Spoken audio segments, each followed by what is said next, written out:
Assalamualaikum, kembali lagi bersama saya Abdul Gofur. Kali ini kita akan membahas materi konsep teknologi tentang pengembangan sistem informasi, bahasa pemrograman, dan enterprise computing.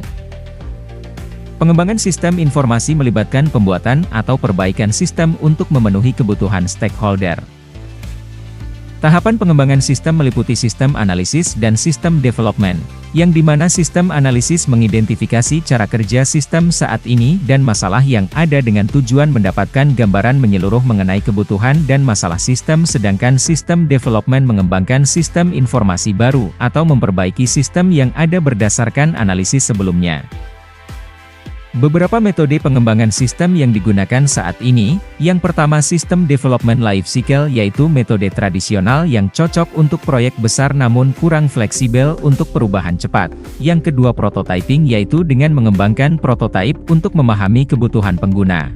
Yang ketiga rapid application development yang berfokus pada pengembangan cepat dengan iterasi dan prototyping. Yang keempat agile metodologis yaitu pendekatan literatif dengan umpan balik terus-menerus dari pengguna.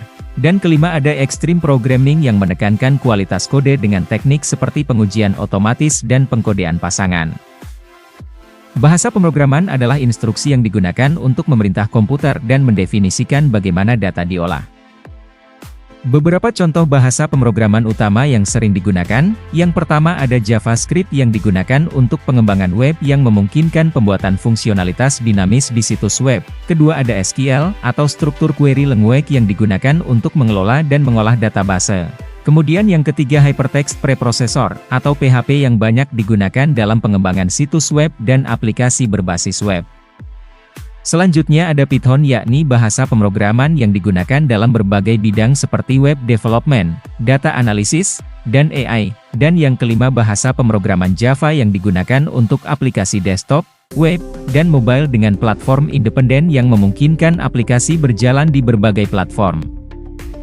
Enterprise computing melibatkan solusi komputasi untuk organisasi besar seperti perusahaan multinasional, universitas, rumah sakit, dan lembaga pemerintahan. Proses dan komponen utama enterprise computing meliputi information system yaitu kumpulan hardware, software, data, orang, dan prosedur yang bekerja sama untuk menghasilkan informasi, kemudian prosedur berupa instruksi yang diikuti untuk menyelesaikan tugas tertentu dalam sistem. Selanjutnya ada Human Resource Information System yang mengelola informasi sumber daya manusia, termasuk manajemen hubungan karyawan, dan selanjutnya ada Computer Integrated Manufacturing di mana integrasi operasi proses manufaktur dengan komputer.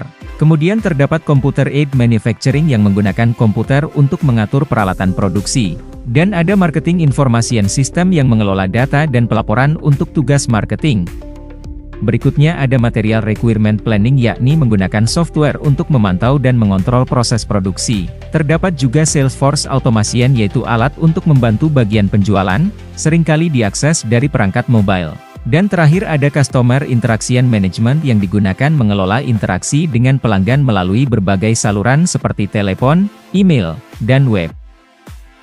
Dari materi sebelumnya dapat kita rangkum dengan hasil sebagai berikut, yang pengembangan sistem informasi penting untuk menangani permasalahan dan meningkatkan efisiensi organisasi. Terdapat berbagai metode dan siklus pengembangan sistem untuk memenuhi kebutuhan proyek. Kemudian bahasa pemrograman dapat diartikan sebagai instruksi standar untuk memerintah komputer.